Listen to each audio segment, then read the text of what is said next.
महाराष्ट्र वृक्ष संवर्धिनीतर्फे सर्वांचं मनपूर्वक स्वागत। आपली या वर्षीची जी मासिक व्याख्यानांची मालिका आहे त्याचा विषय आहे गड किल्ले आणि पर्यावरण। या मालिकेतलं हे 6वं पुष्प आहे आणि आजचे आपले व्याख्याते आहेत सुरेंद्र ठाकूर देसाई सर। सर आपलं मनपूर्वक स्वागत।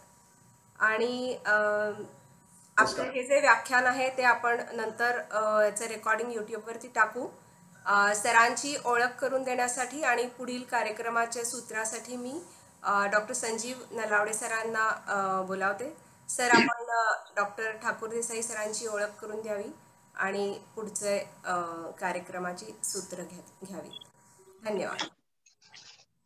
सर्वांचं स्वागत। आजचे आपले व्याख्याते डॉक्टर सुरेंद्र ठाकूर देसाई सर। त्यांचं कार्य प्रचंड मोठं आहे, पण मी थोडक्यामध्ये त्यांचा ओळख करून देण्याचा प्रयत्न करतो। रत्नागिरीच्या RP गोगटे आणि RV जोगळेकर महाविद्यालय इथे ठाकूर देसाई सर उपप्राचार्य आणि भूगोल विभाग प्रमुख आहेत। सागर किनारी भूरूपशास्त्र म्हणजे कोस्टल जिओमॉर्फॉलॉजी आणि पर्यावरणीय भूगोल हे त्यांचे विशेष जिव्हाळ्याचे विषय आहेत। त्यांचे 13 संशोधन निबंध प्रसिद्ध झालेले आहेत आणि अनेक पुस्तकांसाठी त्यांनी काही प्रकरणांचं सहलेखन केलेलं आहे। त्यांच्या ते संशोधन मार्गदर्शक आहेत आणि त्यांच्या मार्गदर्शनाखाली आतापर्यंत 4 विद्यार्थ्यांना MPhil आणि 1 विद्यार्थ्याला PhD प्रदान करण्यात आलेली आहे आणि आता त्यांच्याकडे 5 विद्यार्थी PhD करतायत।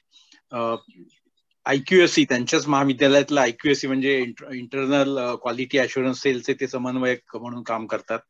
मुंबई विद्यापीठाच्या रत्नागिरी उपकेंद्राचे 2015 ते 18 या काळात ते समन्वयक होते। 12 वर्षे राष्ट्रीय सेवा योजना NSS अर्थातच याचे ते कार्यक्रम अधिकारी म्हणून त्यांनी काम केलंय। मुंबई विद्यापीठ आणि अनेक स्वायत्त महाविद्यालयांच्या अभ्यास मंडळांवर काम करण्याचा त्यांचा मोठा अनुभव आहे। अनेक प्रकल्पांना त्यांनी मार्गदर्शन केलेलं आहे। तसेच अनेक संस्था आणि समित्यांवर आपत्ती व्यवस्थापन असेल किंवा पर्यावरण असेल अशा समित्यांवर सदस्य म्हणून त्यांचं काम आहे। 2014 मध्ये अमेरिकन सरकारची पर्यावरण विषयक शिष्यवृत्ती त्यांना मिळालेली होती। तर असं आणि ते भूगोल नुसता शिकवत नाही तर ते जगतात असं आहे। आणि आज त्यांचा व्याख्यानाचा विषय आहे कोकणातील किल्ल्यांच्या स्थानांमागचा भूगोल। तर मी ठाकूर देसाई सरांना विनंती करतो की त्यांच्या व्याख्यानाला त्यांनी सुरुवात नमस्कार। नलावडे सरांना, वर्धक सरांना मनापासून धन्यवाद। आपल्याशी बोलण्याची संधी मला दिली। खरं म्हणजे माझ्या मनामध्ये जे अपेक्षित होतं तेवढ्या स्लाइड्स मला करता नाही आल्यात। थोड्या आमच्याकडे आता प्रवेशाची गडबड चालू आहे त्या कामामुळे आणि त्यामुळे थोडं असं होणार आहे की मी एका स्लाइडवर जास्त रेंगाळून बोलणं जास्त आणि प्रत्यक्ष चित्र कमी। मला आवडलं असतं की ह्या सगळ्याला खूप जास्त स्लाइड्सची जोड जर का देता आली असती तर, पण दुर्दैवाने ते होऊ शकलं नाही। त्याबद्दल सुरुवातीलाच दिलगिरी व्यक्त करतो। मला नलावडे सरांशी या व्याख्यानाबद्दल जेव्हा बोलणं झालं त्यावेळेला कार्लेकर सर किल्ल्यांसभोवतीचा भूगोल असं बोलणार आहेत असं बोलणं झालं होतं आणि त्यामुळे अर्थातच मी त्याच्याबद्दल बोलणार नाही, म्हणजे कार्लेकर सरांसारखी व्यक्ती त्याच्याशी बोलणार असल्यामुळे माझा विषय आहे तो थोडा मी वेगळा ठेवला आहे। आणि त्यामुळे हे जे सगळे किल्ले आहेत त्याच्या शेजारी काय भूरूप आहेत किंवा ती किल्लेच मुळात कुठल्या प्रकारच्या भूरूप म्हणजे लँडफॉर्म्सवर आहेत, तिथली जिओलॉजी काय आहे याबद्दल मी फारसं बोलणार नाहीये। तो विषय कार्लेकर सर स्वतंत्रपणे हाताळणार आहेत असं म्हणाले होते आणि त्यामुळे मी मुख्यतः ज्याला ओव्हरव्ह्यू म्हणतात असा घेणार आहे की दक्षिण कोकणातल्या किल्ल्यांच्या स्थानाचं भौगोलिक महत्व। दक्षिण कोकणातल्या म्हणायचं कारण थोडं वेगळं आहे की जे आपण ज्या वेळेला पुढे जाऊ तसं आपल्याला कळेल। अर्थात हे कोकणापुरतं नाहीये, म्हणजे हेच सगळं जे तर्कसंगत गोष्ट आहे म्हणजे त्याच्या मागचं जे लॉजिक आहे हे सगळं गोव्यालाही लागू होईल आणि अगदी छोट्या प्रमाणामध्ये कर्नाटकातल्या काही खाड्या आणि केरळमधल्या 1-2 खाड्या अशा ठिकाणी सुद्धा हे सगळं लागू होईल. तर त्यामुळे म्हणजे मी त्या शीर्षकापुरतं विचार आपण करू नये असं मी आपल्याला सुचवेन. आणि या बरोबरीने अर्थात जरी भूगोल असं म्हटलं तरी मला हे गेली 20-25 वर्ष जेव्हा शिकवायला लागलो आणि परिसराचा भूगोलाशी संबंध अधिकाधिक जोडायला लागलो तसतसं माझ्या लक्षात आलंय की विशेष करून भूगोलाचा वापर जेव्हा माणसं करतात, भूगोलाचा आपल्या परिसरातल्या भूगोलाचा परिसरातल्या भूरूपांचा जेव्हा माणसं वापर करत जातात त्यावेळेला त्या भूगोलाला आपोआप तिथला इतिहास, तिथली संस्कृती हे सगळं जोडलं जातं. आणि इतिहासाच्या पार्श्वभूमीचा बऱ्याचदा प्रभाव हा भूगोलाच्या वापरावर पडलेला दिसतो. तर आपण थोडं असं पाहणार आहोत की त्यामुळे मी बोलताना अर्थातच त्याच्यामध्ये इतिहासाचे थोडे संदर्भ येणार आहेत. मी काही इतिहास विषयातला तज्ज्ञ नाही, परंतु त्याच्याशी इतिहासाचे काही संदर्भ हे बोलता बोलता येणार आहेत. काही संदर्भ भूगोलातले अन्य घटक आहेत किंवा तत्कालीन ज्या महत्वाच्या, जसं व्यापार आहे, तर व्यापार ही गोष्ट अशी आहे की ज्याचं खूप महत्व असतं. आणि आपल्याला आजही जे दिसतं की व्यापारी मार्गांचं रक्षण हेच मुळात म्हणजे संरक्षण ह्याची संकल्पना पूर्वीची वेगळी होती आणि आताची वेगळी आहे असं मत आहे. तर असं काही नाहीये हे सुद्धा आपल्याला लक्षात येईल. पुढची स्लाइड घेऊया आपण. अगदी पटकन रत्नागिरी पुरतच मी हे केलंय. तर आपल्याला असं दिसतं की कोकणामध्ये अनेक छोटे छोटे किल्ले आहेत. आता ज्या वेळेला आपण किल्ला हा शब्द वापरतो आणि विशेष करून पुण्याच्या परिसरामध्ये राहत असतो, पुणे, नाशिक, नगर हे 3 जिल्हे आहेत. या 3 जिल्ह्यांमध्ये राहणारे लोक सुदैवी आहेत, कारण त्यांच्यापासून कुठल्याही दिशेला 15-20 मैल चाललं तर एक किल्ला एका मागे एक लागत जातो. तर त्यावेळेला आपल्या डोळ्यासमोर जे किल्ले येतात ते चित्र मात्र कोकणातल्या किल्ल्यांकरता लागू नाही. आणि त्यामुळे जी मंडळी अगदी पूर्णपणे किल्ल्यांचाच अभ्यास करतात, म्हणजे हार्ड कोअर फोर्ट स्टडीज असं करतात, तर ती मंडळी बऱ्याचदा कोकणातल्या किल्ल्यांना चौक्या असा शब्द वापरतात. म्हणजे हे पूर्ण किल्ले नाहीये. ज्या प्रकारचे किल्ले म्हणून एक विकसित झालेली गोष्ट असते, तर तसे काही फुल फ्लेज्ड किल्ले नाहीयेत सध्याच्या भाषेमध्ये. तर ह्या चौक्या आहेत असा शब्दही अनेकदा वापरला जातो. पण काहीही असो दे, कोणाला तरी संरक्षण देणे आणि त्याकरता एका उंच जागेचा वापर करणे आणि त्या जागेला संरक्षक रचना निर्माण करणे, हे जे काही साम्य आहे हे किल्ल्यांमध्ये जे असतं तेच कोकणामध्ये दिसतं. आणि त्यामुळे आपल्याला असं दिसतं की कोकणातले किल्ले कुठे आहेत, तर कोकणामध्ये नदी किंवा खाडीशी जोडलेला नाही असे किल्ले अगदी सह्याद्रीच्या कण्यामध्ये आहेत तेच. परंतु कोकणाच्या मुख्य भागात म्हणजे सह्याद्रीचा कणा सोडला तर खाली आपण प्रदेशात आलो तर रत्नागिरीमध्ये, सिंधुदुर्गामध्ये आणि खाली गोव्यामध्ये सुद्धा, काही प्रमाणात कर्नाटकात सुद्धा आणि अगदी मर्यादित प्रमाणामध्ये रायगड आणि पालघर जिल्ह्यात सुद्धा आपल्याला असं दिसेल की किल्ले हे अपरिहार्यपणे जोडलेले आहेत. ते नद्यांशी, खाड्यांशी जोडलेले. आणि त्यामुळे मी मुद्दामून एक तक्ता आपल्याकरता केलाय. तर आपण जर का एक एक खाडी उत्तरेकडून दक्षिणेकडे आपण आलो तर अर्थातच मोठ्या खाड्या, लहान खाड्या असं मी फार केलं नाही, पटकन एक सहसा माहीत असलेल्या असं एक आढावा म्हणून लिहिलंय. तर जसं सावित्री आहे, तर सावित्रीमध्ये आपल्याला दिसतं की बाणकोटचा किल्ला त्यांच्या मुखाजवळ आहे. कोकणामध्ये ह्या सगळ्या खाड्या आहेत आणि या खाड्यांमधून भरती ओहोटीचं पाणी खालीवर होतं आणि ते बरंच आतपर्यंत जातं. ही गोष्ट सगळ्यांना माहिती आहे. किंबहुना आज कोकणातली जी प्रमुख शहरं आहेत त्याचे सरळ सरळ 2 गट आहेत.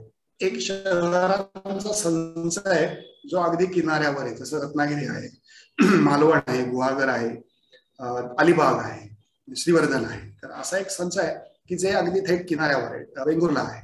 आणि त्या उलट दुसरा मोठ्या शहरांचा संच आहे हा जिथे भरतीची मर्यादा आहे तिथे आहे असं आपल्याला दिसतं. त्यामुळे मग पेण आहे, महाड आहे, खेड आहे, चिपळूण आहे, संगमेश्वर आहे, राजापूर आहे, खारेपाटण आहे, खाली गेलं तर कुडाळ आहे, अशी सगळी गावं जी आहेत, बांदा आहे, तर ही सगळी गावं जी आहेत ही जिथे भरतीची मर्यादा आहे तिथे आहेत असं आपल्याला दिसतं.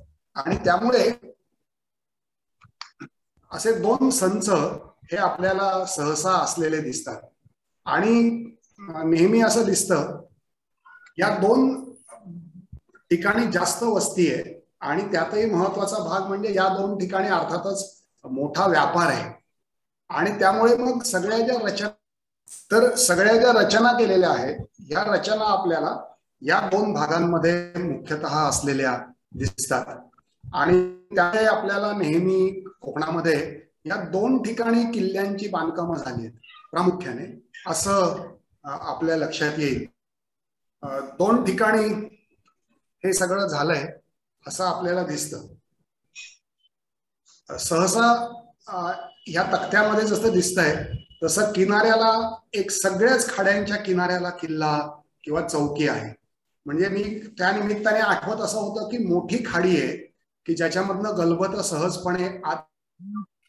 तर आपल्याला असं दिसतं की त्याच्या मुखाशी किल्ल्यांची रांग आहे. पाणकोट आहे, सुवर्णदुर्ग आहे, गोपाळगड आहे, जयगड आहे, रत्नागिरी आहे. आणि बऱ्याच खाड्यांची जिथे भरतीची सीमा आहे त्या ठिकाणी पुन्हा कोणत्या ना कोणत्या प्रकारचे किल्ले किंवा चौक्या आहेत. आणि काही ज्या व्यापारी दृष्ट्या महत्वाचे मार्ग असलेल्या ठिकाणच्या खाड्या होत्या किंवा नद्या होत्या तर तिथे असं दिसतं की त्या नद्यांच्या उगमाच्या प्रदेशामध्ये विशेषतः जिथे घाटमाथ्यावरून खाली उतरणाऱ्या वाटा आहेत त्या अशा वाटांच्या वर लक्ष ठेवणारेही काही किल्ले आहेत.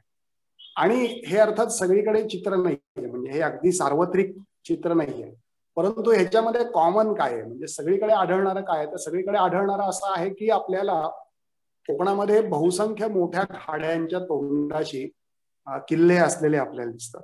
आणि हे चित्र रत्नागिरी जिल्ह्यातच नाहीये, हे चित्र खाली आहे. म्हणजे आपण सिंधुदुर्गात गेलो तर वाघोटणची खाडी म्हणतात तर त्याच्या मुखाशी विजयदुर्ग आहे, त्याच्या खाली पियाळी नदीची खाडी आहे तर त्याच्या तोंडाशी देवगडचा किल्ला आहे, त्याच्या खाली गेलो आपण गड नदीची खाडी आहे, त्याच्या तोंडाशी सर्जेकोट आहे, दक्षिणेला खरं म्हणजे खुल्या समुद्रामध्ये नंतर शिवाजी महाराजांनी बांधलेला सिंधुदुर्ग आहे, त्याच्या खाली कर्लीची खाडी आहे तर त्याच्या तोंडाशी निवतीचा किल्ला आहे.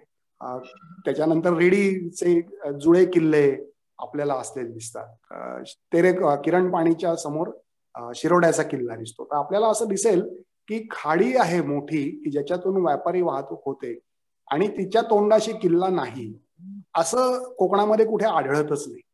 आणि हे भौगोलिक स्थान जे आहे याच्या मागे अर्थातच खूप मोठी भूमिका ही व्यापाराची होती. मी मगाशी म्हटलं तसं की किल्ले हे एखाद्या भूभागाचं संरक्षण करण्याकरता असतात असा एक समज विशेष करून डोंगरी किल्ले पाहून आपल्याला सहजपणे होताना दिसतो. बऱ्याचदा राजधानीची संरक्षित ठिकाणं म्हणजे जसं राजगडवर राजधानी होती मग ती रायगडवर गेली, दोन्ही कसे अभेद्य आहेत, कसे संरक्षित आहेत हे आपण इतिहासामध्ये वारंवार शिकलेलो असतो.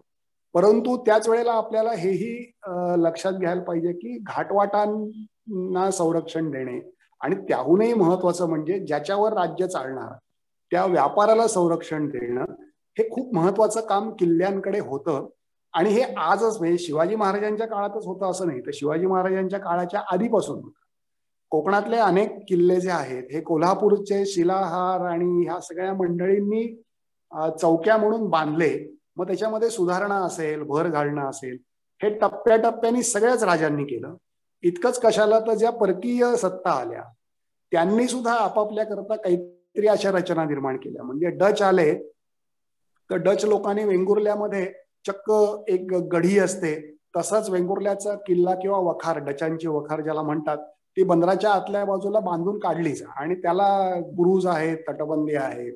ब्रिटिश आले, ब्रिटिशांनी राजापूरची वखार बांधून काढली.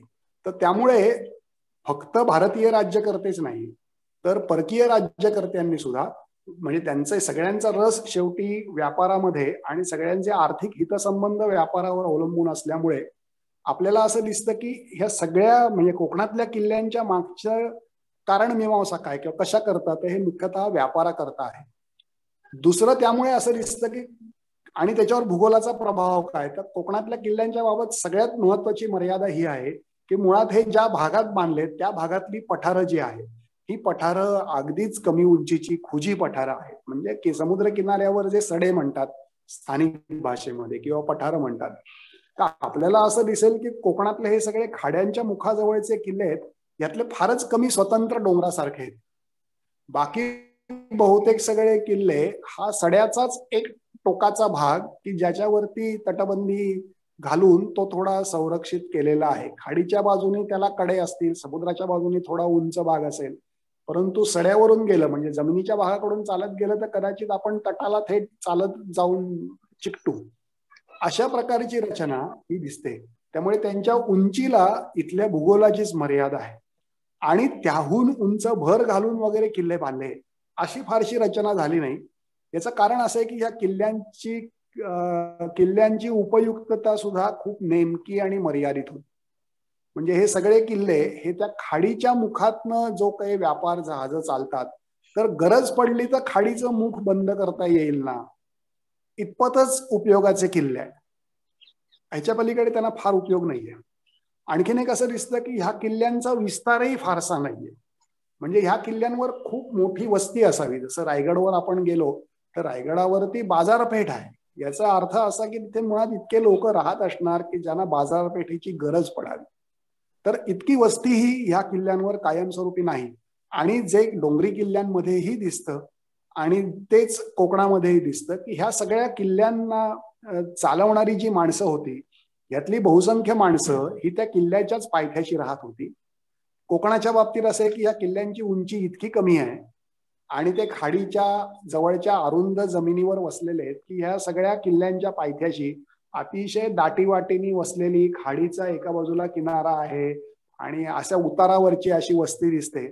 आपल्याला असं दिसेल की बहुसंख्य ठिकाणी या वस्तीला पेठ असं म्हणतात. म्हणजे रत्नागिरीमध्ये सुद्धा शहरामध्ये जो रत्नदुर्ग किल्ला आहे त्याचे ऍक्च्युली 3 भाग आहेत. आता त्याच्यामध्ये आहे त्याला पेठच म्हणतात, पेठ किल्ला म्हणतात. तुम्ही पूर्णगडला गेलात तर पूर्णगडला किल्ल्याच्या पायथ्याची जी वाडी आहे त्याला सुद्धा पेठच म्हणतात. आणि तुम्ही विजयदुर्गला गेलात तर खालचा जो भाग आहे त्याला सुद्धा पेठेत गेलास काय म्हणूनच म्हणतात. आणि राजापूरला वखारीच्या जवळ गेलं तरी पेठेत गेलं का म्हणून म्हणतात. तर त्यामुळे पेठ म्हणजे किल्ल्यावरचं वरती फार मनुष्यबळ असणार नाही. याचं कारण त्याची गरजच मुळात मर्यादित आहे आणि त्यामुळे छोट्या मनुष्यबळाने ते किल्ले चालवले जातील. किल्ल्याच्या पायथ्याशी ती किल्ले चालवणारीच माणसं वस्ती करून असतील.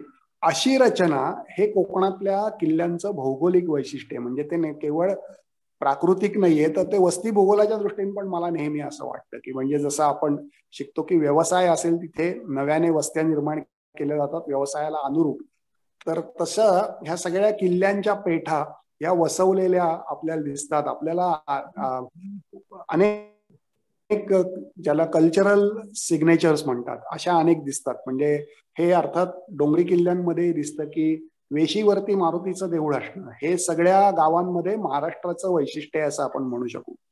तर ह्या सगळ्या किल्ल्यांच्या पायथ्याशी आजही मारुतीची देऊळं आहे आणि मग लोक त्या म्हणजे आजही परंपरांमध्ये ते वेशीवरचे मारुती आहेत. याचा अर्थ आता जरी वस्त्या प्रचंड वाढत गेल्या असल्या तरी मुळामध्ये त्या ज्या किल्ला आणि त्याला धरून ती जी मूळ वस्ती होती तिची वेस तिथपर्यंतच होती.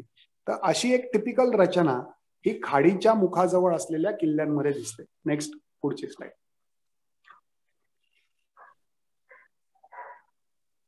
आपण पटकन त्याची काही उदाहरणं जर बघणार आहोत. मुद्दामून मी फोटोग्राफ्स वापरले नाही. याचं कारण असं आहे की फोटोमध्ये तो किल्ला ड्रोन मधून चांगलं मिळाला तरच त्याचा उपयोग होतो. अन्यथा फ्लॅट तो किल्ला कसा आहे हे बघण्यामध्ये पेक्षा त्याचं स्थान कसं आहे. तर आपल्याला आता सुद्धा इथे दिसेल की ह्याच्यामध्ये जयगडचा किल्ला आहे. आता खरं म्हणजे ह्या सगळ्या खटाटोपामध्ये जयगडचा किल्ला वेगळा उठून दिसतोय का, तर तो दिसत नाहीये. पण त्याच्या दृष्टीने आजही म्हणजे जयगडच्या किल्ल्यावर आजही तुम्ही उभे राहिलात तर बरोबर समोर जो डोंगर दिसतो तो बोऱ्या बंदरचा आहे.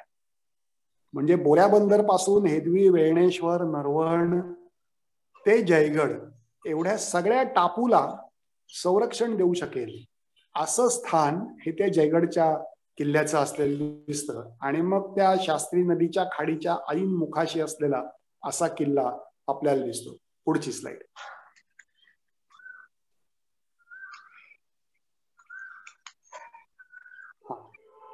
रत्नदुर्ग किल्ल्याच्या बाबतीमध्येही तुम्हाला असं दिसेल की भाट्याच्या खाडीचं मुख जे आहे ते जिथे पडतं, आता कसं म्हणजे सांस्कृतिक दृष्ट्या कसं महत्व किंवा त्याचा केंद्रबिंदू बदलत जातो, तर ह्याचं खूप चांगलं उदाहरण म्हणजे रत्नागिरीतला किल्ला आहे. खरं म्हणजे रत्नागिरीतला जो किल्ला आहे ते जांभ्या खडकाचा सडा आहे. तो मुख्य रत्नागिरीचा जो सडा आहे त्याच्यापासून स्वतंत्र सुटलेला आहे. आणि आत्ताचं जे गाव आहे ते जोडलंय एका वाळूच्या पट्ट्याने, पण अन्यथा तो सुटलेला पठाराचा उंचवटा आहे. आणि आता तुम्ही गेलात तर लोक किल्ल्यावर जातात, याचा अर्थ सध्या लोक किल्ल्यावर जातात ते जिथे भगवतीचं देऊळ आहे तिथे जातात. याचं कारण किल्ल्याशी असलेला आत्ताचा लोकांचा संबंध हा भगवतीच्या दर्शनाला जाणे असाच शिल्लक राहिलाय. आणि त्याच्या खालोखाल काही जण दीपगृह बघण्याकरता जातात. अलीकडच्या काळामध्ये दीपगृह तुम्हाला आतून जाऊन बघायला परवानगी शासनाने दिली, त्यामुळे लोक दीपगृह बघायला जातात. तर हे दोन भाग जे आहेत हे दोन भागांना भेटी दिल्या जातात. पण ह्याच्यापेक्षा सगळ्यात चांगला टिकून असलेला तिसरा जो भाग आहे तिकडे कोणी फारसं जात नाही आता. पण रत्नागिरीत कधी आपण आलात तर त्या तिसऱ्या भागात जा. त्याचं स्थान इतकं अचूक आहे की तिथून ह्या भाट्याच्या खाडीवर लक्ष ठेवणं हे सगळ्यात सोयीचं आहे. आणि नुसतं भाट्याच्या खाडीवर नाही तर इकडच्या बाजूला भाट्याची खाडी आणि तिकडच्या बाजूला आत्ता ज्याला पांढरा समुद्र म्हणतात तो, तर ह्या दोन्हीकडे बुरुज म्हणजे एक पट्टीसारखा चिंचोळा भाग किल्ल्याचा जो आता सहसा फार कोणी जात नाही असा असलेला आपल्याला दिसतो. आणि त्यामुळे तुम्हाला या काजळी नदीच्या मुखाशी सुद्धा असा किल्ला असलेला आपल्याला दिसतो. नेक्स्ट. तर पूर्णगडचा किल्ला आता ह्याच्यात आपल्याला स्पष्ट दिसते की तो फार स्वतंत्र नाहीच आहे. तर तो खरं म्हणजे त्या सड्याचं एक कंटिन्युएशन आहे. गेल्या वर्षभरामध्ये पूर्णगडचा किल्ला हे खूप मोठं पर्यटन स्थळ झालं. याचं कारण भारत शासनाच्या पुरातत्व विभागाने हा सगळा किल्ला जो आहे त्याची खूप छान डागडुजी केली आहे. अगदी पारंपरिक पद्धतीने केली आणि तो किल्ला जणू काही नव्याने उभा केल्यासारखं झालं. त्याच्या दरवाजा सकट सगळ्या गोष्टींची डागडुजी केली आणि त्यामुळे एक चौकी म्हणून कसं ते संघटित होतं याचं आपल्याला उदाहरण पाहायचं असेल तर जरूर आपण हा पूर्णगडचा किल्ला पाहू शकता. आता ह्याचं मुख खूप लहान आहे या खाडीचं.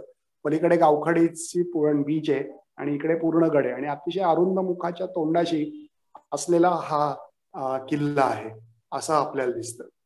पुढे यातला वेगळा किल्ला कुठला असं जर का आपण बघितलं किंवा कधी कधी गावांची स्थानिक नावं कशी फसवी असतात आणि आपल्याला चुकीच्या दिशेला घेऊन जातात, ह्याचं उदाहरण पाहिलं तर ह्याच्यामध्ये दिसतं नाव खरं वर गेलंय अर्जुना नदी आणि यशवंतगड असं नाव आहे. म्हणजे ज्याला राजापूरची खाडी असं नॉर्मली किंवा जैतापूरची खाडी असं म्हणतात, तर ते त्या खाडीच्या मुखाशी हे आहे. सगळ्यात डावीकडचा जो भाग आहे त्याला आंबोळगड असं नाव आहे. आणि आंबोळगड ह्या नावामध्ये गड असल्यामुळे अनेकांना असं वाटतं की राजापूरच्या खाडीच्या मुखाशी आंबोळगड नावाचा किल्ला आहे. प्रत्यक्षामध्ये आपण आंबोळगडला गेलो तर तिथे काही नाही, तो एक स्वतंत्र पठाराचा तुकडा आहे. अगदी समुद्राच्या पातळीपर्यंत सध्याच्या जांभा दगड असलेला असं ते एक पठार आहे सुटं. पण ह्या खाडीचं संरक्षण करणारा जो किल्ला आहे तो ह्याच्यात जिथे गुलाबी ठिपका दिसतोय तिथे म्हणजे आपल्या लक्षात येईल की तो खाडीच्या ऐन तोंडाशी नाहीये. तो खाडीमध्ये आतमध्ये नाट्याकडून, नाटे नावाचं गाव आहे, प्रसिद्ध गाव आहे आपल्याला, जैतापूर अणु प्रकल्प आणि या निमित्ताने हे नाटेगाव माहीत झालं असेल. तर या नाटेगाव जिथे संपतं आणि पुढे आपण आंबोळगडकडे जायला लागतो तिथे डावीकडे खाडीच्या किनारी त्या पठाराचाच एक भाग असलेला यशवंतगड भाग. आता हा किल्ला वेगळा अशा करता आहे की हा किल्ला खाडीच्या मुखाशी नाहीये, हा खाडीच्या आतमध्ये आहे. आणि त्याचं म्हणजे हे ह्याचं महत्व किती टिकून होतं तर ते यशवंतगडला लागून एक मुसाकाजी नावाचं छोटं गाव वाडी आहे आणि तिथे एक धक्का आहे. तर कोकणातली जलवाहतूक जेव्हा सुरू होती त्यावेळेला जिथे धक्क्याला बोट लागायची म्हणजे जिथे मोठ्या जहाजात समुद्रात उभी राहिले आणि छोट्या होडीत उतरावं लागलं आणि होडीतनं यावं लागलं असं जिथे करावं लागायचं नाही अशा मोजक्या ठिकाणांपैकी एक मुसाकाजी होतं. आणि या मुसाकाजीच्या धक्क्याला लागून यशवंतगड आहे. म्हणजे व्यापाराकरता माल घेऊन येणारी जहाजं जिथे थांबतात, जिथे त्याला अँकरेज म्हणतो आपण, तर हे अँकरेज जिथे आहे तिथे संरक्षणाची जास्त गरज आहे. केवळ मुख बंद करून करण्या एवढाच त्याचा उद्देश नाहीये. तर संरक्षण कुठे पाहिजे तिथे किल्ला. आणि म्हणून आज परिस्थिती अशी आहे की हा किल्ला आसपासच्या परिसरापेक्षा अजिबातच उंच नाहीये. म्हणजे काही वर्षांपूर्वी तो साफसफाई करून त्याची थोडी डागडुजी स्थानिक माणसांनी केली म्हणून लक्षात आलं की तिथे किल्ला आहे. अन्यथा त्याच्या शेजारून रस्ता जातो आंबोळगडला जाणारा आणि डावीकडे काहीतरी एक भिंत बांधल्यासारखी वाटते. इतका तो कमी उंचीचा रस्त्याच्या कडेचा एक भाग, परंतु त्याची भूमिका मात्र महत्वाची की त्या खाडीतलं व्यापार. आता ही खाडी खूप महत्वाची होती. याचं कारण यामध्ये आतमध्ये ब्रिटिशांची वखार होती. म्हणजे कोकणामध्ये कदाचित ज्या खाडीतनं सर्वाधिक व्यापार चालत असावा अशापैकी एक खाड्यांपैकी ही राजापूरची खाडी होती. आणि त्यामुळे हा एक महत्वाचा किल्ला आपल्याला दिसतो. पुढे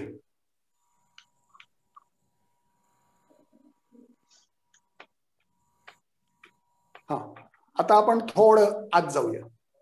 मी जसं म्हटलं तसं ही आता असं आहे की ह्याच्यात पुढे आणखीन म्हणजे असेच आणखीन 10 चित्र दाखवून काही उपयोग नाही. त्याच्याऐवजी आपण दुसऱ्या गटाकडे जाऊया. तर आपल्याला असं दिसतं की जिथे भरतीची रेषा संपते तिथेही किल्ले बांधले. हे किल्ले म्हणजे आता गावाचाच एक भागही झाले काही ठिकाणी. चिपळूण जे शहर आहे हे चिपळूण शहर आहे. या चिपळूण शहराची खालची सीमा जी आहे म्हणजे पश्चिमेकडचा भाग जो आहे हे शहर वासिष्ठीच्या किनाऱ्यावर आहे. पण त्या शहराच्या थोडं खालच्या बाजूला गेलं, खालचा हा कोकणातला कॉमन शब्द आहे म्हणजे डाऊनस्ट्रीम या अर्थाने. तर इफ यू गो डाऊनस्ट्रीम तर तिथे संगम आहे जगबुडी आणि वासिष्ठीचा. आणि या जगबुडी आणि वासिष्ठीचा संगम आहे तिथपर्यंत दाभोळच्या खाडीतनं, दाभोळ पासून आतपर्यंत म्हणजे अंजनवेलचा किल्ला दाभोळच्या खाडीच्या तोंडाशी आहे. आणि या दाभोळच्या खाडीच्या तोंडाशी असलेल्या अंजनवेलच्या किल्ल्यापासून जे भरतीचं पाणी आत येतं हे ह्या गोवळकोट ह्या संगमापर्यंत येतं जगबुडीच्या आणि वासिष्ठीच्या. आणि हे वासिष्ठी जगबुडीच्या संगमावर जिथे येतं तिथे मोठी व्यापारी पेठ आहे चिपळूण आहे. जगबुडीतनं वर गेलं तर आणखीन एक व्यापारी पेठ आहे म्हणजे सध्याचं खेड आहे. ही दोन्ही गावं ही आजही व्यापारी दृष्ट्या महत्वाची गावं आहेत. तर ह्या दोन्हीच्या संगमावर अचूक जी टेकडी आहे टेकडीच आहे म्हणजे त्याच्या शेजारी त्याच्यापेक्षा उंच डोंगर आहे. ही जी टेकडी आहे ह्या टेकडीवर गोवळकोटचा किल्ला आहे. या किल्ल्यावरही अनेक तोफा सापडल्या आहेत. या किल्ल्यावर वस्तीच्या खुणा सापडल्या आहेत. आणि परत परिस्थिती तीच की त्या संगम ज्याच्या नियंत्रणात आला त्याला ह्या दोन्ही म्हणजे चिपळूण आणि खेडच्या बाजारपेठेतल्या व्यापारावर नियंत्रण किंवा संरक्षण कुठल्याही प्रकारे म्हणजे तुम्ही कुठल्या भूमिकेत किंवा कुठल्या बाजूला आहात त्यानुसार ते सहजपणे देता येईल असं भौगोलिक स्थान हे खूप क्रिटिकली वापरलं गेलंय. आणि हे फक्त फिजिओग्राफिक म्हणजे प्राकृतिक भूगोलाचं स्थान नाहीये तर हे व्यापारी भूगोलाच्या दृष्टीने कमर्शियल जॉग्राफी म्हणून, ट्रान्सपोर्टेशनल जॉग्राफी वाहतुकीचा भूगोल म्हणून अशा अनेक अंगांनी ही स्थानं खूप महत्वाची असलेली दिसतात. गोवळकोटमध्ये काहीच चालत नाही म्हणजे गोवळकोटमध्ये पेढ्या नाहीयेत, गोवळकोटमध्ये धक्का वरच्या बाजूला आहे. पण गोवळकोटचं स्थान खूप महत्वाचं आहे आणि तो किल्ला आजही आपल्याला असलेला दिसतो. पुढे हे चित्र बघून मी हे तुम्हाला का दाखवलं असा प्रश्न पडावा असं काय म्हणजे रेषांचं जाळं असल्यासारखं हे चित्र आपल्याला दिसतंय. मला हेच दाखवायचंय की हे चित्र राजापूर शहराचं आहे. इथेही तुम्हाला दिसतं की त्या चित्राच्या तळाशी 2 नद्यांचा संगम झालाय. अर्जुना नावाची मुख्य नदी म्हणजे जी नाटे जैतापूर आंबोळगड पासून आत येते आणि ती वरती अणुस्कुरा घाटात जाते म्हणजे मसाईच्या पठाराच्या दक्षिण टोकाशीचा उगम आहे ती नदी आहे.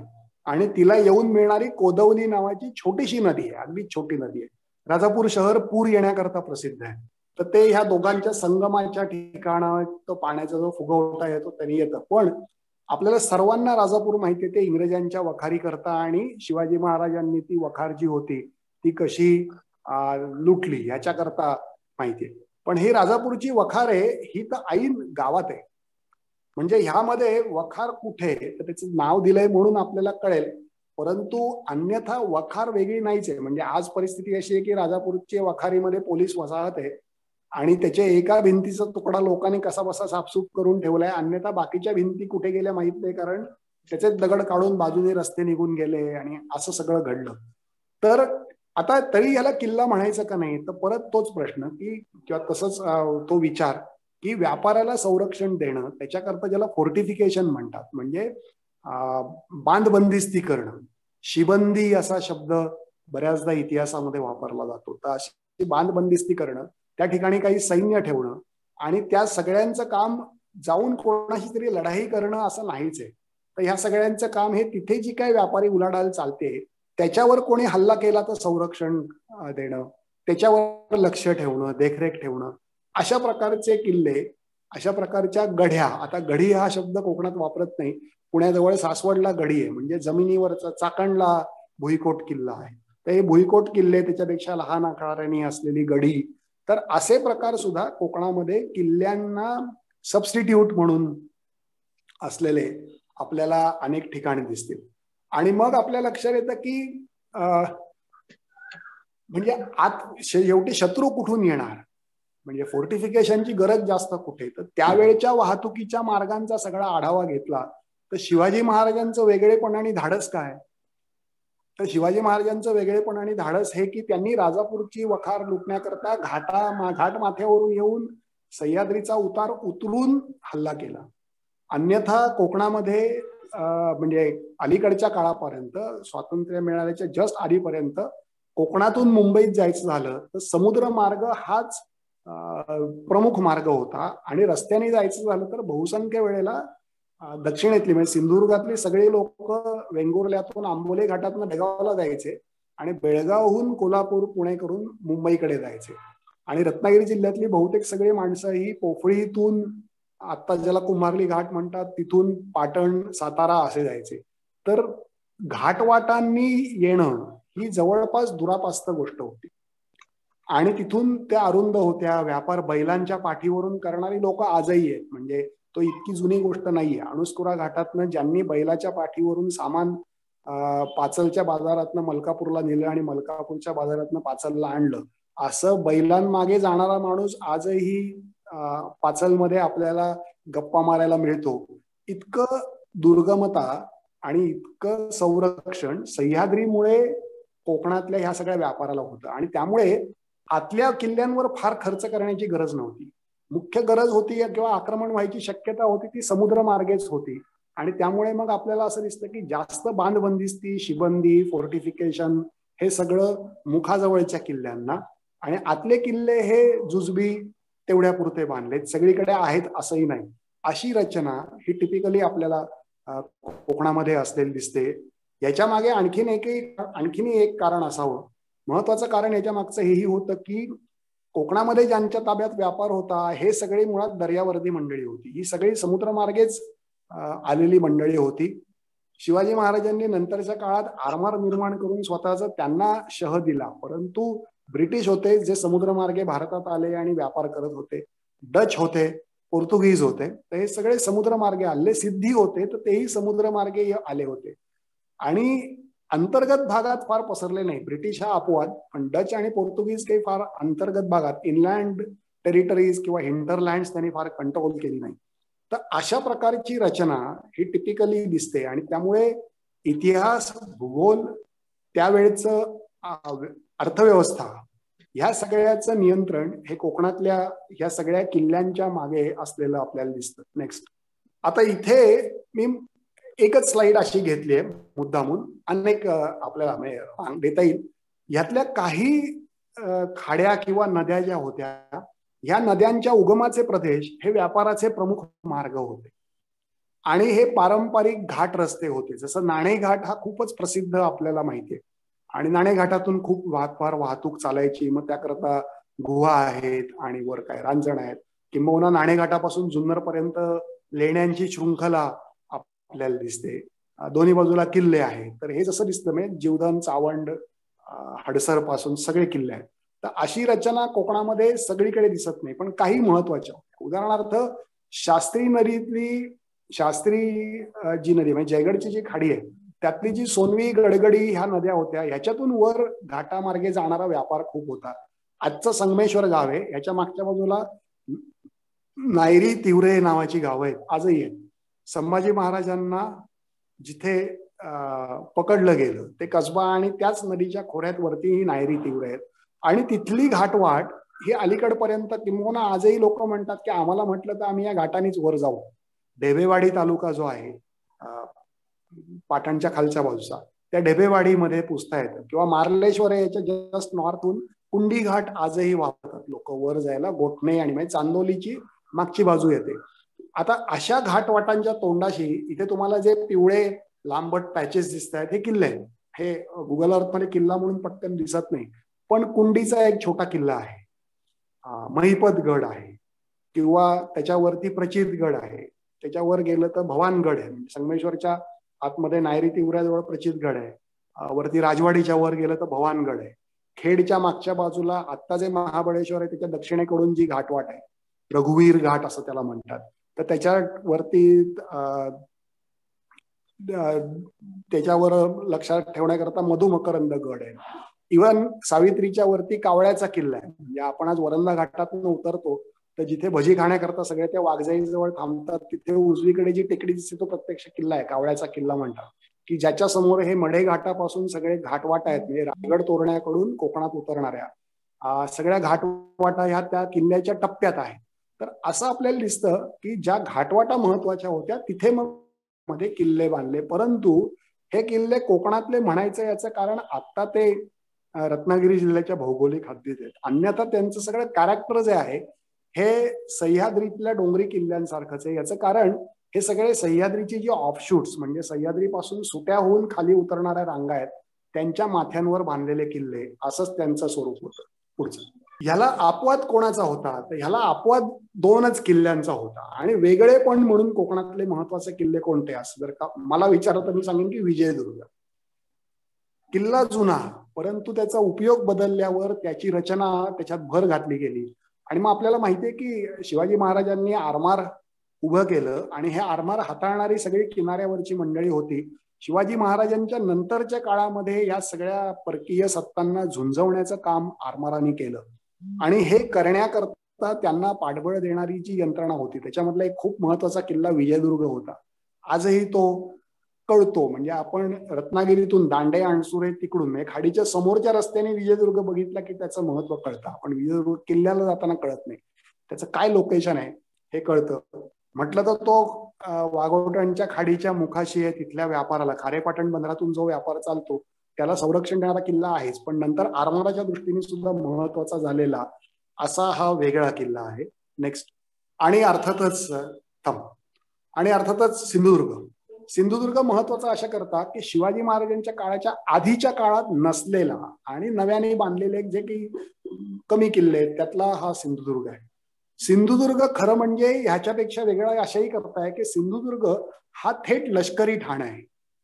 त्याचा उपयोग व्यापारावर नियंत्रण काही नाहीये. त्यामुळे तो थेट खुल्या समुद्रामध्ये बेटावर बांधलेला आरमाराचं एक ठिकाण म्हणून थोडक्यात ज्याला आजकाल नेव्हल बेस म्हणतात, म्हणजे तो एक बेस आहे की जिथे सगळं दाणा पाणी असेल, सैनिक असतील आणि पटकन होड्या घेऊन तुम्ही कुठेही जाऊ शकाल. तर असा एक नेव्हल बेस तयार करायचं. जसं जंजिरा हा एक नेव्हल बेस होता आणि मग त्याला तोंड देण्यासाठी खांदेरी, उंदेरी, पद्मदुर्ग असे त्याच्या बाहेरच्या बाजूला बांधले गेले. तसा हा एक नेव्हल बेस तयार झाला. तसाच नेव्हल बेस खाली कारवार जवळ तयार झाला. तर अशातला हा वेगळा किल्ला आहे. त्यामुळे कोकणातल्या किल्ल्यांमधले किल्ल्यांपेक्षा केवळ बेटावर आहे म्हणून वेगळा नाही, तर ज्याचं पर्पजच वेगळं आहे आणि मग त्यामुळे त्याची बांधणी वेगळी आहे. त्याच्या आतमध्ये खूप जास्त माणसांची राहायची सोय आहे. अशा प्रकारे वेगळा असलेला किल्ला म्हणून सिंधुदुर्ग हा वेगळा आहे असं आपण म्हणू शकतो. कोकणामधले किल्ले जे आहेत त्यातल्या काही किल्ल्यांचा झटकन आढावा मी आपल्या समोर मांडला. ह्याच्यामध्ये अशीच वर्णनं नावं बदलून करता येतील असे अनेक किल्ले आहेत. आज हे खूप महत्वाचे आहेत. याचं कारण असं आहे की हे सगळे किल्ले हे खाड्यांच्या मुखाशी उंचावर आणि ज्याला आत्ताच्या दृष्टीने म्हणजे ज्याच्यावरून एक छान मॅजेस्टिक किंवा पॅनोरॉमिक व्ह्यू आहे, त्यामुळे पर्यटनाकरता खूप महत्वाचे आहेत. निवतीच्या किल्ल्यावर गेलं तर देवबाग, भोगवे फार अप्रतिम सुंदर दिसतं. जयगडच्या किल्ल्यावर उभं राहिलं तर तुम्हाला मी मगाशी म्हटलं तसं बोऱ्यापर्यंतचा परिसर दिसतो.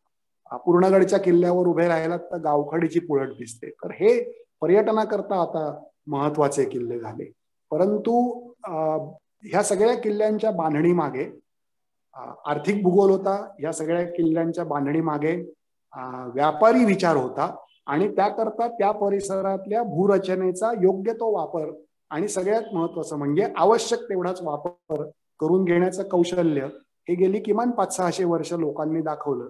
आणि म्हणून कोकणातले किल्ले हे भौगोलिक दृष्ट्या अन्य महाराष्ट्रातल्या डोंगरी किल्ल्यांपेक्षा वेगळे आहेत. एवढंच तुमच्या सगळ्यांशी बोलण्याची संधी मला या निमित्ताने मिळाली. मी आयोजकांना धन्यवाद देतो की त्यांनी मला आपल्या सगळ्यांशी बोलण्याची संधी दिली आणि मी थांबतोय. धन्यवाद सुरेंद्रजी. खूप छान व्याख्यान झालं आणि भूगोल, इतिहास, भूगोलातले आर्थिक भूगोल, व्यापारी भूगोल, वाहतूक भूगोल, सांस्कृतिक भूगोल असे जे काही वेगळे अँगल आहेत ते दाखवण्याचा किल्ल्यांच्या संदर्भात तुम्ही छान प्रयत्न केलाय. तर ज्यांना कोणाला शंका असतील त्यांनी आता विचारायला हरकत. सुरेंद्र, मला एक शंका अशी की या आता जे काही तुम्ही सांगितलं याच्यावर कुणी काही एमफिल किंवा असं काही केलंय का, किंवा एमएससीचं डेझर्टेशन किंवा असं काही? नाही, अशा प्रकारे नाही, एकेका किल्ल्यावर केलंय. सचिन जोशी जे आहेत डेक्कन कॉलेजमध्ये, त्यांनी काही काम केलंय पूर्णगड आणि आणखी एक अशा 2 किल्ल्यांशी संबंधित. बर, त्यांनी काही काम केलंय अशी मांडणी. एक काम आमच्या तिथे पंकज घाटे म्हणून आहेत, त्यांनी राजापूर आणि डच म्हणजे वेंगुर्ला आणि राजापूरची वखार आणि त्याचं आर्थिक महत्व अशा अर्थाने काही काम केलंय.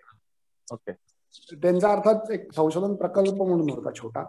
ह्या पलीकडे मला नाही माहितीये की असं काही काम झालंय किंवा त्याचं जिओ पॉलिटिक्स, या किल्ल्यांच्या जिओ पॉलिटिक्सच्या अंगानं वगैरे असं काही नाही झालंय. पण म्हणजे वाव आहे करायला, एखाद्याला करायचं. नक्कीच नक्कीच नक्कीच. आणि तो अँगलनी आपण सहसा बघत नाही किल्ल्यांकडे. हो. किंवा हा सुद्धा म्हणजे आता हा व्यापार किंवा किल्ल्यांचं अर्थशास्त्र या चष्म्यातनं आपण सहसा बघत नाही किल्ल्यांना. बघत नाही. बरोबर. कसं आहे म्हणजे इतिहासावर जास्त भर असतो. हो. त्यामुळे छान आहे वेगळा अँगल. कसं की इतिहास हा पण ना आपल्याला राज्यकर्त्यांचा आणि युद्धांचाच म्हणजे इतिहास असं तो म्हणजे हा इतिहासातल्या लोकांना म्हणजे इतिहास असतो तो लढायांचा आणि राज्य कशी चालवली एवढाच असतो. सांस्कृतिक इतिहास कुणी फारसा चर्चा करत नाही. व्यापार हा पण इतिहास. व्यापार, हो खरंय अगदी. वाहतूक हा इतिहास आहे. म्हणजे मला खूप इंटरेस्टिंग गोष्टी वाटतात या. सध्या कंटेम्पररी हिस्ट्री समकालीन इतिहास हा खूप ट्रेंड आहे इतिहास विषयाला. काम करतायत आता एबीपी माझा करता आम्ही ते एक सिरियल करतायत. ती झाली की मी शेअर करेन, आपण सगळ्यांना ती पाठवू शकता. त्याच्यामध्ये काही आढावा घ्यावा अशी कल्पना आहे, पण ते अगदीच म्हणजे स्क्रिप्ट लिहिणे या टप्प्यावर आहे. ते झालं पण सर, सुंदर झालं पण अगदी सविस्तर, त्यामुळे खूप वेगळा अँगल. वेगळा अँगल खरंच आहे, अगदी प्रश्नच नाही. धन्यवाद. मीच खरं दिलगीर आहे, मला जरा ते नेटवर्क इश्यू झाला. नाही ठीक आहे, ते टेक्निकल चालू असतं. ते काय हा काय पहिली गोष्ट, पहिलं थोडं ते असं चालूच असतं. आम्ही परत ठेवू ना, काय प्रॉब्लेम नाही. तर झालं की नक्कीच सरांचं लेक्चर परत ठेवलंच पाहिजे. म्हणजे त्यांनी जे सांगितलं की अजून बरं का, मला असं वाटतं ठाकूर सरांनी अजून एक दुसरं मला वाटतं म्हणजे मी ऐकलं तर म्हणजे तिथले जे 2-3 म्हणजे प्लांट फॉसिल कुठे कुठे सापडलेत, रत्नागिरी बेड, तर ते एक सरांचं इंटरेस्टिंग काम आहे. तो पण एक मला वाटतं सगळ्यांना ऐकायला आवडेल आपल्याला. पण त्यांनी त्याचं हे मॅपिंग केलंय सगळं. कारण आम्ही बडवे सरांच्यावर गेलो होतो त्यांच्या विद्यार्थ्याच्या कामा करता वगैरे, तर त्यावेळेला बघितलं, तर त्यांना भेटलो होतो म्हणजे त्यावेळेला. अगदी. आणि बडवे सरांना जो एव्हिडन्स हवा होता तो मला अगदी अलीकडे मिळाला. दुर्दैवाने बडवे सर नाहीत आता तिथे. हो बरोबर. पण त्यांना ओढ्यामध्ये लिग्नाइट बेड कुठे दिसतो असं हवं होतं. बर. ती साईट शोधली आता. मस्त. नाही पण खरंच आहे, कोकणात अशा कितीतरी साईट्स आहेत की फक्त ऐकून माहितीयेत. म्हणजे आता कातळ शिल्प कोकणातली जी आहेत ती सुद्धा अलीकडे खूप मोठ्या प्रमाणात, किंवा मँग्रूची जी की एक छोटीशी देवराई सारखी किंवा एक पॅच मिळाला, मायरिस्टिका स्वॅम्प्स ज्याला म्हणतात, तर ही सगळी वैशिष्ट्ये आहेत ही वेगवेगळ्या रीतीने आता उजेडात येतात. म्हणजे जसं नलवडे सर म्हणाले तसं की कोणाला तरी अभ्यास करायला, रिसर्च करायला खूप मोठा वाव अजून तिथे बऱ्याच मोठ्या प्रमाणात आहे. नक्कीच नक्कीच. पण सर मला खूप आवडलं की जो तुम्ही उल्लेख केला की ते किल्ले छोटे छोटे आहेत. म्हणजे मी अनुराधा उपाध्ये बोलतेय सर, आणि मी जे सगळं बघितलं कोकण ते वनस्पती शास्त्राच्या दृष्टीतनं बघितलं. पण हा जो दृष्टिकोन आहे की हा किल्ला लहान का असावा, ह्याचं उत्तर आता तुमच्या या सगळ्या लेक्चरमध्ये तुम्ही खूप छान सांगितलं, आणि ते मनाला नक्की अगदी पटलं. कारण तिथे जेव्हा आम्ही गेलो तेव्हा असं वाटलं हा एवढासा का असेल किल्ला, नुसतीच 4 बाजूनी बंदिस्ती आणि मध्ये एवढंच दिसतंय, किती माणसं राहत असतील, कसं इथला हे होत असेल. पण आता तुम्ही हे खूप छान सांगितलं, त्यामुळे मला ते जास्त आवडलं. अगदी बरं, धन्यवाद सर. हा नमस्कार. नमस्कार. मी चित्रा देशपांडे बोलते. मला एक असं विचारायचंय की ही जी किल्ल्यांची माहिती जी आम्हाला आता वयाच्या सिनियर एजला कळते, ही लहान मुलांना शाळेमध्ये ऍटलिस्ट तिथल्या लोकल मुलांना जर सांगितली तर ती पुढे जास्ती प्रचलित राहील. कारण अदरवाईज आम्हाला किल्ला म्हणजे खूप मोठा गड किंवा रायगड, राजगड असेच बघण्याची सवय असते. त्यामुळे त्या दृष्टिकोनातूनच आम्ही ह्या किल्ल्यांकडे पण बघत आलो. तर ह्याच्याकरता आपल्याला काही करता येईल का की शाळांमध्ये लोकल लेवलवरती ह्या किल्ल्यांचं महत्व समजावून सांगणं किंवा जे पूर्वीचं होतं ते सांगणं, जसं आता आपण सांगितलं, त्याकरता काही प्रयत्न चालू आहेत चांगले. म्हणजे विजयदुर्ग गावातल्या लोकांनी विजयदुर्ग किल्ल्यावरून हेलियमचा शोध लागला हे आपल्याला माहिती आहे. हो. तर तो साजरा करतात तो दिवस, आणि त्या निमित्ताने त्या सगळ्या परिसराचं महत्व शाळेतल्या विद्यार्थ्यांपर्यंत पोहोचवणे, सामान्य लोकांपर्यंत पोहोचवणे, असं ते करतात. रत्नागिरीच्या परिसरातल्या शाळांना रत्नदुर्ग चांगला दाखवणे, म्हणजे माहीत गाळाबरोबर आज जे दगड वाटतात ते कशी थडगी आहेत, मग त्याच्यावरून किती सैनिक असावे त्याचा कसा अंदाज बांधता येतो, तिथे एक खड्डा आहे ती कशी खाण आहे, तिथून कसा दगड काढला असावा, जो आज तटा, असं 3-4 ठिकाणी तरी चालू आहे स्थानिक पातळीवर. कारण मी पण रत्नदुर्गला आत्ताच जाऊन आले 1 वर्षापूर्वी साधारण. पण असा काही कोणी तिथे, जसा रायगडावरती आपल्याला एखादा तरी छोटा मुलगा मिळतो की चला मी तुम्हाला गड दाखवतो, आपण ज्याला गाईड म्हणतो, आणि जो पोवाडे म्हणून दाखवतो, ज्याच्यामुळे मुलांमध्ये किंवा मोठ्या माणसामध्ये सुद्धा ते बघण्याची उत्सुकता निर्माण होईल, आवड निर्माण होईल. असं काहीतरी करता येईल का लोकल लेवलवरच्या लोकांना आपण जरी ते शिकवलं? करता येईल, म्हणजे करायला लागेल म्हणजे काहीतरी असं. कारण ही माहिती पुढच्या पिढ्यांपर्यंत पोहोचवणं आवश्यक आहे, नाहीतर ही पुस्तकांमधून नाही मिळणार आपल्याला. अभ्यासक्रमाच्या पुस्तकांमध्ये ती येणं अशक्य आहे. बरोबर, अगदी. आणि फार छान झाला आपला आजचा कार्यक्रम. देवराई बद्दल पण आपण सांगणार आहात? नाही. बर. या किल्ल्यांवरती देवराया असतात का? हे जे किल्ले आहेत ह्याच्यावरती काही स्पेसिफिक नाहीये, कारण हे किल्लेच लहान आहेत अगदी. या किल्ल्यांच्या पायथ्याशी आता काही ठिकाणी आहेत देवराया. ह्या दोघांमध्ये कनेक्शन आहे असं नाहीये, कुठे नाहीये काही का? बर. Okay, thank you very much sir. प्रश्न आहे अजून कोणाला? नाही सर, थँक्यू. मी हेमा लेले. मी सगळी ती माहिती लिहून घेतली. कुठल्या नद्या, खाड्या आणि मुखाजवळचे किल्ले आणि भरतीचे किल्ले, भरतीच्या सीमेवरचे किल्ले, अशी एक यादी केली, ती लिहून घेतली. नवीनच माहिती मिळाली. आता नीट मॅपिंग वरनं, गुगल वरनं नीट पाहिन मी. थँक्यू, फार सुंदर लेक्चर झालं. कुणी रेकॉर्ड केलंय? हे तुम्हाला युट्यूब वरती आपलं मिशन देवराई म्हणून युट्यूब चॅनल आहे आपला, त्यावरती तुम्हाला हे बघता येईल का? हा, मी योगिनी बोलतेय. मला विचारायचं होतं की सर जे सांगत होते की व्यापारी, आर्थिक, कारण बऱ्याचदा इतिहास, म्हणजे बऱ्याचदा काय, नेहमीच इतिहासाच्या त्या सगळ्या गोष्टींच्या मागे व्यापारी किंवा आर्थिक हे असतात सगळ्या ह्याच्यात.